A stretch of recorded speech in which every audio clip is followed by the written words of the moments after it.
Hi, welcome to Julia's Embroidery monthly stitch videos. As some of you know, I'm trying to add a video each month to the collection on YouTube so that we can expand our stitches, and hopefully I can include some of them in future kits. This one today is called an eyelet stitch, and it's formed in a circle, and you can actually do multiple connected circles, so it's kind of a really fun stitch. I'm using 2 strands of thread, DMC thread, and I've tied a knot in one end. And I've had a few questions about how to thread a needle. So when you've got a piece of thread like this, so here's one end, here's the other, you just, if you're using one strand, you'd put one strand through it. If you're using 2 strands like I am here, you thread 2 strands through the eye of the needle, and then right at the other end, you're going to tie a knot. So two strands, if you like, of the thread, and you put one end through, and that end is shorter than the other end. So you have one short end, one long end that trails with a knot in it that will stay under the fabric. So to start this stitch, you're going to come up. Basically, you need, for this stitch, you need a circle, and I've drawn the dots on there to make it clear, but basically you're coming up like the numbers on a clock. So let's say this is 12 o'clock here, you've got 6 o'clock, 3 o'clock, 9 o'clock, and then the dots in between. So that's the spacing of it. So I'm going to come up at one of those outside dots, and we're going to make a stitch. So if you hadn't drawn on there, you'd have to just make sort of even size stitches. So I think it would always probably be easiest to draw the little holes. And then basically you're going to do another back stitch over that stitch. So back up that same initial hole, back down.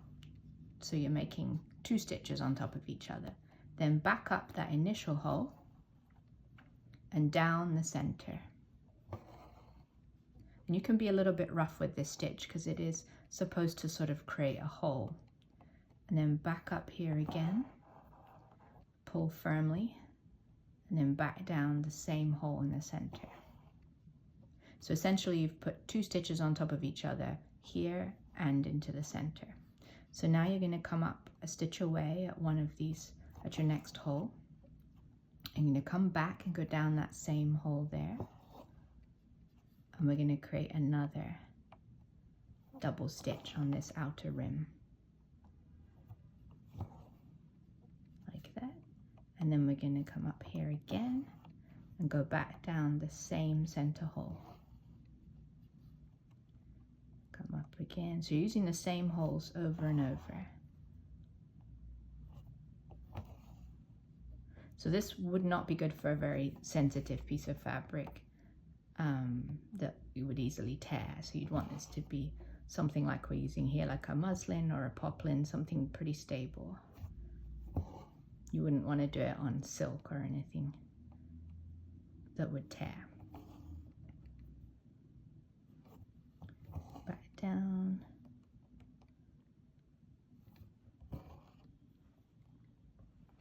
Back down the center.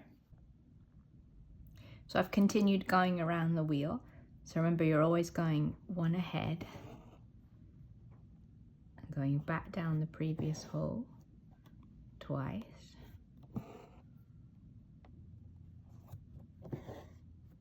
Coming back up that same hole that you've created there and back down your center hole, which by this time should be quite pronounced. Back up here, back down your center hole. And then for the last one, coming up, going down, repeating that one again.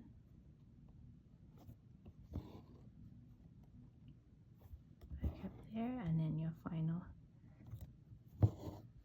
little arm.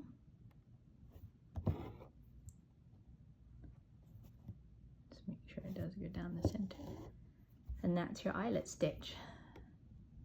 I haven't drawn it quite accurately, so you need to make sure. Well, the thing about this one is the arms do need to be at even spaces all around the circle for it to look its absolute best. And the nice thing about this stitch is that you can draw other circles. So I could draw a second circle here. They would share one of these, and then they'd sort of be connected by one of the arms. So it makes nice interlocking pattern. So maybe we'll see that in a floral pattern in a future kit.